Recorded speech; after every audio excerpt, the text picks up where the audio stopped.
metros por segundo o kilopascales. Y generalmente las lesiones malignas tienden a ser más duras. Tienden a ser duras tanto en el tejido periférico como en el centro de la lesión. Y son características asociadas que nos hacen sospechar. Así tenemos, entre los casos especiales, quistes, acumulación o microquistes agrupados. Tenemos también los nódulos sobre la piel, verrugas, ¿qué otra cosa pudiera ser? Tenemos quistes sebáceos de inclusión, son lesiones ya cutáneas. ¿Okay? No, son características asociadas, neurofibromas, pezones accesorios también, aquellas mamas que ven otros pezoncitos en la línea de desarrollo de las mamas habitual. Tenemos cuerpos extraños, lo cual incluye las prótesis. Sabemos que es una tremenda técnica para hablar de las prótesis. Y ganglios linfáticos intramamarios como este que vemos acá. También no los podemos conseguir. Si no lo conseguimos, hay que describirlo, hay que ponerlo. Porque es bueno que en siguientes estudios, o en el caso de que se desarrolle una patología cancerígena en esta paciente, probablemente ese ganglio va a tener afectación por estar ahí en esa zona. Ok, y los ganglios linfáticos axilares, aunque no hay un concepto definitivo, se establece hasta 2 centímetros del tamaño normal. Pero como les dije, lo más importante es la morfología. Ustedes tienen uno de 2.5 centímetros, pero su morfología es normal. ¿Qué pensarían? Bueno, algo residual, probablemente reactivo, si algo que lo explique. Pero si ustedes ven uno de 0.5 o de 1 centímetro redondo, hipoecoico con características de malignidad, en el contexto de un nódulo mamario de paz, ¿se ha dicho? Vamos a pensar de plano que eso es algo de naturaleza metastásica. Vamos a sospecharlo. Ajá. Anomalías vasculares, tenemos las malformaciones por procedimientos, por ejemplo, como las biopsias guiadas. Tenemos la enfermedad de Mondor, que viene dada por esta zona que está acá, que ven que es un vasito dilatado, trombótico, que no capta Doppler. Eso es doloroso, se ve como un cordón doloroso, venoso a nivel de la mama. Podemos tener también seromas postquirúrgicos en distintas evoluciones. Por ejemplo, en este caso fue un seroma postquirúrgico complicado porque tiene áreas de hemorragia, tiene una composición serohemática. Y bueno, podemos tener un caso muy controvertido como es la necrosis grasa. Si ustedes ven esta lesión aquí, ustedes podrán pensar lo peor de esa lesión, porque tiene características sospechosas. Pero si esa lesión está en el sitio de una incisión quirúrgica, de algún procedimiento quirúrgico o en el sitio de algún trauma, usted puede sospechar que pudiera ser una lesión tipo necrosis grasa. ¿Cómo lo confirmamos? Pedimos una mamografía y generalmente vamos a tener un hallazgo característico por mamografía como este de acá. Fíjense que hay una lesión acá ovalada con una calcificación anular como en cáscara de huevo. ¿Ok? Eso es característico con un centro hipodenso, es característico de un nódulo graso o quiste oleoso, ¿ok? O necrosis grasa, mejor dicho. ¿Sí me entienden, no? Entonces, a veces vamos a tener lesiones benignas como esta que me pueden hacer sospechar malignidad. Tenemos que cuidarnos de eso. Terminamos con esto rapidito. La parte de mama. Hay categorías según el BIRAX. La 1 no tenemos ningún hallazgo. La 2 son hallazgos benignos generalmente, ¿ok? Hallazgos no concluyentes. En BIRAX 0, como les decía anteriormente, vamos a tener aquellos estudios que generalmente no pasan ecografía, donde necesitamos otro estudio o comparar con un estudio previo para poder saber si hay verdaderamente características sospechosas o no. Esto generalmente no pasa en ecografía, ¿ok? Pasa más en mamografía, que a veces hay que pedir una proyección adicional o a veces hay que hacer una compresión focal y nosotros tenemos que hacer eso sí o sí para poder colocar un estadiaje correcto y hasta no tenerlo ponemos B0. ¿Ok? BIRAX 1, no hay nada en la mama. BIRAX 2, hallazgo benigno. Ejemplos, cicatrices estables, colecciones postquirúrgicas, ectasia dental, quistes simples, quistes complicados pero múltiples, rotura de prótesis, nódulos estables, todo eso. La rotura de prótesis no me va a aumentar el riesgo de cáncer, por si acaso. La prótesis puede estar rota o no, eso no aumenta la sospecha de cáncer, ¿ok? No por lo menos, a menos, yo diría que un caso particular sería que estuviese un nódulo por ahí involucrado de afecto maligno que estuviese infiltrando hacia ese lado, no sé si eso es posible realmente, pero Lo que sí es cierto es que la prótesis no aumenta el riesgo de cáncer. Se le coloca 2. ¿Por qué se coloca 2? Porque para colocar la prótesis, generalmente tuvo que haber una cirugía, y la cirugía genera cambios benignos a nivel de la mama, y por eso es un 2 y no un 1. ¿Ok? El 3, son hallazgos en los que la probabilidad de malignidad va hasta el 2%, muy baja, y hay un protocolo de seguimiento que sería el seguimiento a corto plazo, a los 6 meses, luego a los 12 meses, luego a los 24 meses, y si ese nódulo está estable en todo ese tiempo, dígase estable, que no hay cambios en su morfología ni en su crecimiento que sean significativos, nosotros lo pasamos a Virracro. Pero hay ese protocolo, ¿ok? Y aquí entran los microquistes agrupados, ¿ok? Y como este que vemos acá, entran los fibroadenomas, ¿ok? Y entran los quistes complicados solitarios. Son las 3 que el ACR establece como de esa categoría, que hay que vigilar en esa categoría. Ahora, ojo, si el fibroadenoma aparece o esta lesión me aparece recientemente, es palpable y reporta un crecimiento rápido en la paciente, yo lo pongo en 4 y está establecido así porque hay que descartarlo. Como el caso que vimos anteriormente, es una de los tics que hay allí. Virrac 4, lesiones ya que va en un rango de sospecha baja alta.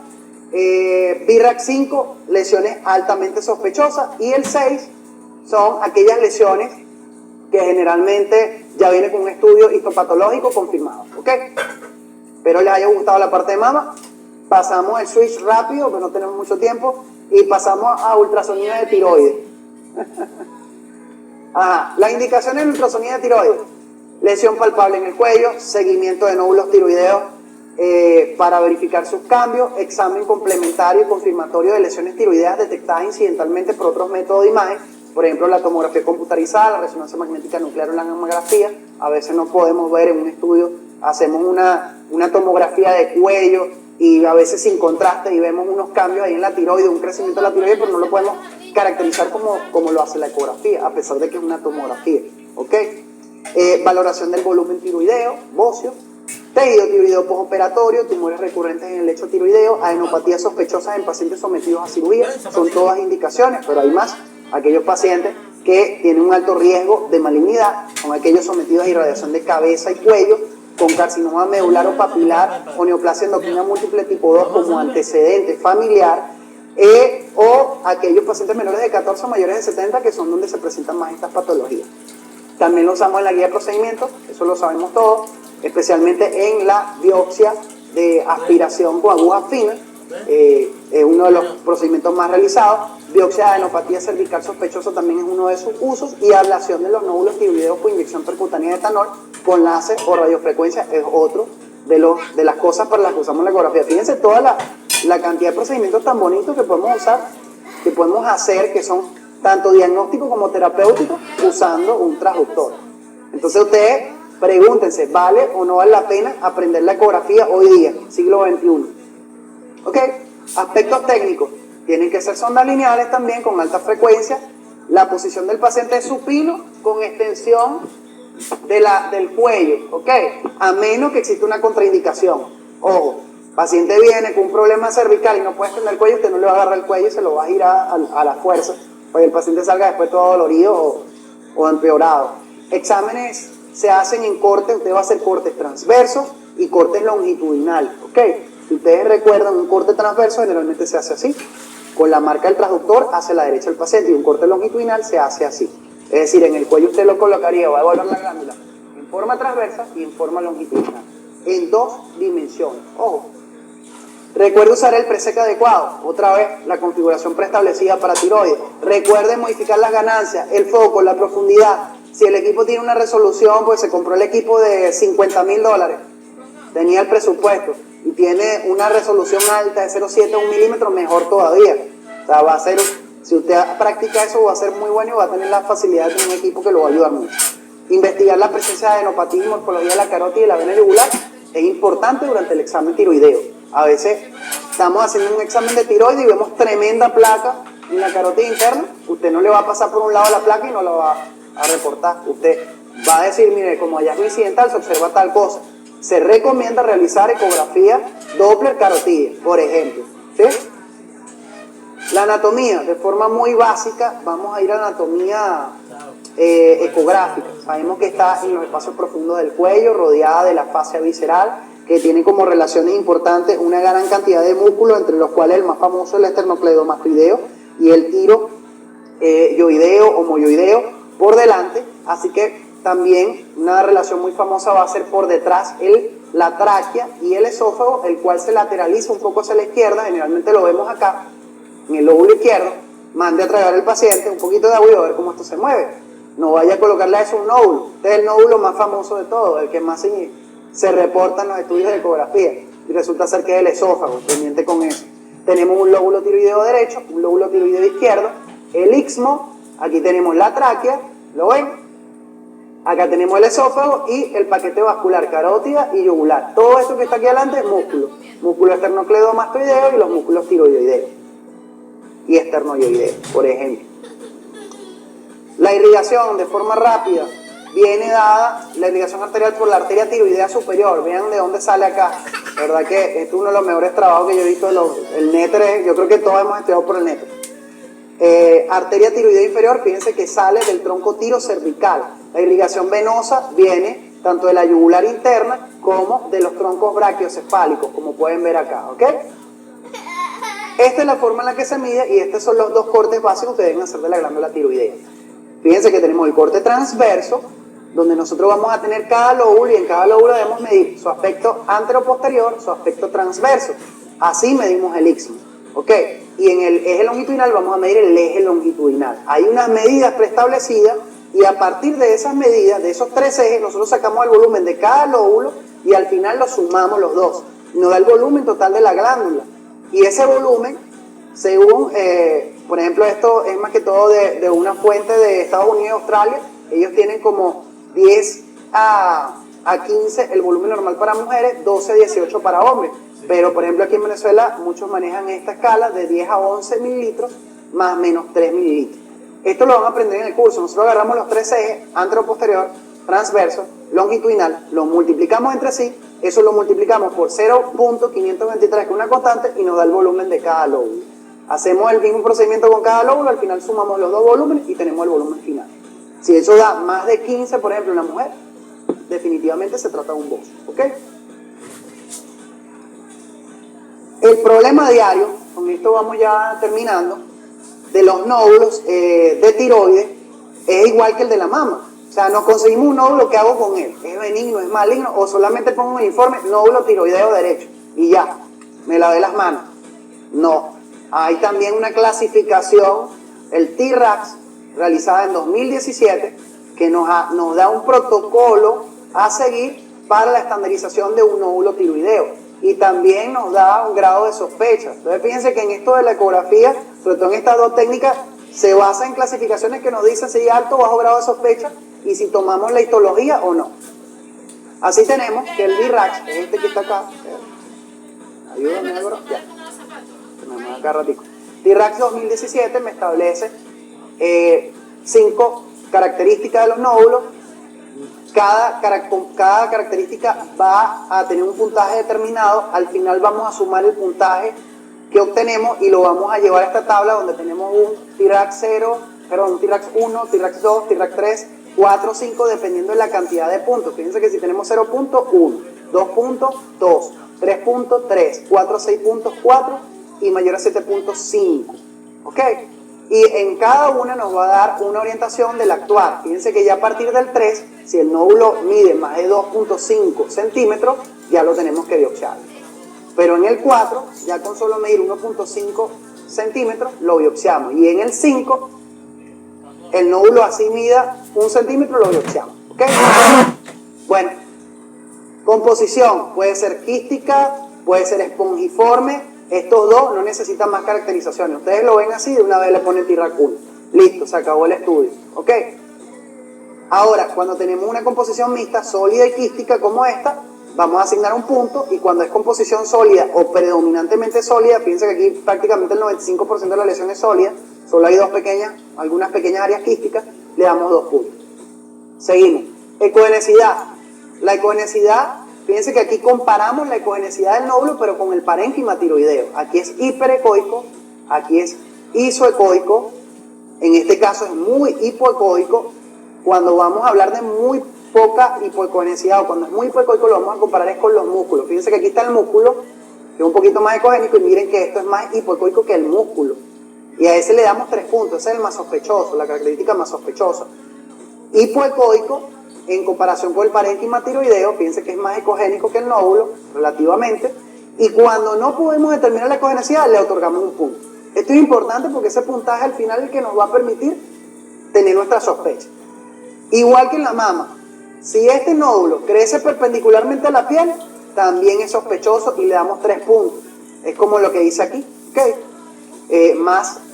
Más alto que ancho, ¿ok? Lo importante que ustedes deben entender es que esta caracterización se hace en el plano transverso. He visto que muchas veces se comete el error de hacer esta caracterización en longitudinal. Es en el corte transverso que hacemos la caracterización de la forma. Shape. El margen. El margen, si es bien definido, lisito, bien bonito, 0. Si es mal definido, fíjense que este nódulo se pierde con el parénquima, ¿no? ¿Lo ven? También 0, no pasa nada. La cosa se pone fea es cuando el margen es irregular, empieza a tener microlobulaciones, lobulaciones, espiculaciones, angulaciones, muy parecido a la mama. Cuando eso pasa le damos 2 puntos. Y cuando de paso el nódulo se sale hacia los tejidos extratiroideos y empieza a invadir todo, bueno, lo que es invasivo y agresivo sabemos que es malo. Definitivamente no es nada bueno y le vamos a asignar 3 puntos. Por último, para pasar a 2 láminas donde vamos a hacer el ejercicio de estadificación de los nódulos, tenemos cuando hay artefactos en cola de cometa, pero que son mayores de 1 milímetro, grandes como este, 0 puntos. Cuando hay macrocalcificaciones, ¿cómo vamos a saber que es una macrocalcificación? Porque genera sombra acústica. Lo que no es sombra acústica puede tener macrocalcificación, 1 punto. Podemos tener calcificaciones anulares completas o incompletas, 2 puntos, o periféricas. Podemos tener las peligrosas, que son las intranodulares puntiformes ecogénicas, que no me generan sombra acústica posterior, los denominados cuerpos de Samona. Esas son las que le asignamos 3 puntos. Terminamos con estos 2 ejercicios. Fíjense en este nódulo. Entonces, obsérvese que la composición es mixta, tiene zonas quísticas y tiene zonas sólidas. La ecogenicidad, él se podría decir que es isoecogénico. El margen es bien definido, le damos 0. ¿Tiene puntos ecogénicos o calcificaciones internas? No las tiene, ¿cierto? Entonces, ¿cuántos puntos tiene este nódulo? 2 puntos. Es un T-RAX 2. Nos vamos entonces a T-RAX 2 y nos dice que son nódulos no sospechosos. ¿Ok? Vamos con el de abajo. Tiene una composición también, en este caso me la ponen como composición sólida, porque más del 90% o más del 75% del nódulo es de composición sólida. ¿Ok? 2 puntos. La ecogenicidad es isoecogénico en comparación con el tejido parenquimatoso. Entonces, 1 punto, tenemos 3. La forma, aquí se pierde, ¿ok? Entonces, mal definida en una parte y en la otra vemos que está bien definida. Las 2 características me dan 0, ¿ok? No hay puntos ecogénicos en su interior, no hay calcificaciones anulares, completas o incompletas, no hay macrocalcificaciones, no hay cuerpo de Samona, entonces no asumamos nada por ese lado. ¿Cuánto nos da el total de las características? 3 puntos. ¿Dónde lo categorizamos? En la escala nos los colocan como un T-RAC 3. ¿Ok? Entonces, ¿qué hacemos si es un T-RAC 3? Tenemos que medirlo. La medida, si es mayor a 2.5 centímetros, va para abajo. ¿Ok? Se tiene que hacer función. Si es mayor a 1.5 pero menor a 2.5, hacemos seguimiento. Eso es lo que establecen las guías según el Colegio Americano de Radiología. Vamos con los ejemplos un poquito más feos. Y con esta lámina finalizamos. Este nódulo, fíjense que la composición es sólida. ¿Ok? Fíjense que no me genera reforzamiento acústico, que yo pudiera decir que hay componente al líquido. Además hay una macrocalcificación acá que me genera una sombra. Además de eso, crece en sentido perpendicular a la piel. Ya todas estas son características malas. ¿Ok? Si sumamos todas las características malas, que otra es que es hipoecoico, muy hipoecoico de hecho, vamos a tener 2 más 3, más 2 más 1 me da 8 puntos, eso es mayor de 7. O sea que este lo clasificamos como un T-RAC 5. Y si solo es mayor de 1 centímetro, ya de una lo punzamos y hacemos estudio histopatológico. Definitivamente, así este nódulo, a pesar de que lo establece la guía, tenga menos de 1 centímetro, lo más probable, si está ahí en el límite 9 milímetros, 8 milímetros, lo más probable es que lo puncen igualito por las características, a pesar de que la guía lo establece. O sea, esto varía mucho, se me fue la última lámina. He visto que varía mucho, uno hace el informe y uno llega hasta aquí, pero a veces el actuar del médico tratante puede variar un poco. Él por quedarse tranquilo a veces va y agarra la lesión, ¿ok? Y fíjense este, que es muy hipoecoico, tiene una composición sólida, fíjense que no hay reforzamiento acústico importante posterior, no hay zonas quísticas, es prácticamente sólido en un 100%, 2 puntos. La ecogenicidad es hipoecoica, le sumamos 2 puntos más. La forma es bien definida, 0 puntos. Recuerden que bien definida y mal definida, 0 puntos. El margen es bien definido. Perdón, la forma es más alta que ancha. Fíjense que crece perpendicular a la piel en un corte transverso de la tiroides. Eso quiere decir que tiene la peor forma, la que le sumamos 3 puntos. No tiene focos ecogénicos en su interior, no tiene calcificaciones anulares, no tiene macrocalcificaciones, no tiene calcificaciones puntiformes, no tiene colas de cometa, no sumamos nada por eso, ¿cierto? Sin embargo, solo con el hecho de tener una forma más alta que ancha, una hipoecogenicidad marcada y una composición sólida ya nos da 7 puntos y pasa a ser un nódulo T-RAC 5. Por lo tanto, este es un nódulo que definitivamente mide más de 1 centímetro, va a ir a estudio histopatológico. Bueno, para ver claro basta con cambiar la dirección de la mirada. ¿Esto qué quiere decir? Que nosotros tenemos una oportunidad, y lo puse fue por eso, de hacer más por nuestros pacientes hoy en día. Nosotros ahora tenemos esa gran bendición de las tecnologías del siglo XXI, donde nosotros vemos un paciente y antes teníamos que apoyarnos solo de la semiología, de los laboratorios y tratar como que de jugar con todo eso y llegar al diagnóstico.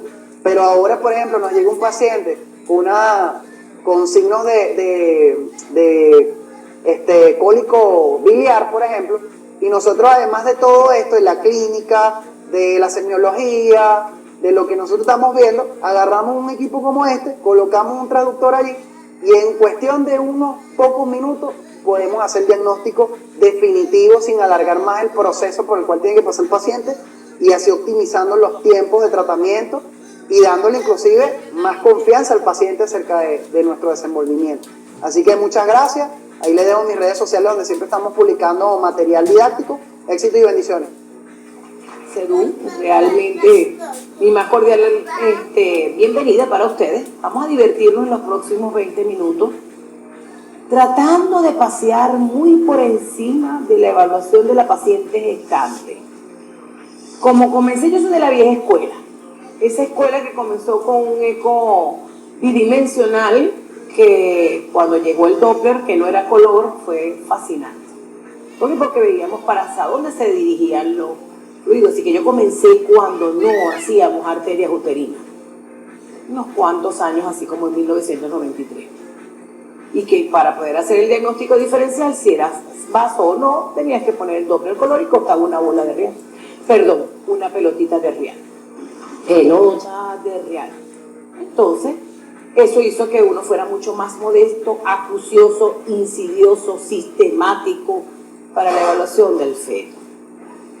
Entonces, obstetricia suena muy bella, y lo es. Realmente la ecografía permitió entrar en el claustro materno. Antes eso era un misterio. Bueno, la ecografía nos permitió ver si eran uno, eran dos, cómo estaban, para que estaban vivos, no estaban vivos. Y después la cosa avanzó. Entonces empezamos a ver, este viene así, este no viene así. Más 1972, Ian Donald hace el primer diagnóstico de cráneo. Algo que solamente se sospechaba, a menos que usted hiciera un pantallazo de rayos X. Y todos rayos X, usted va a aportar sus rayos X para toda la vida. Por eso usted tiene que considerar muy bien a quién le va a hacer usted un rayo X, porque lo va a irradiar para toda la vida. Y antes eran unos equipos que obviamente no tenían modulación al respecto y contaban. la ecografía permitió de una manera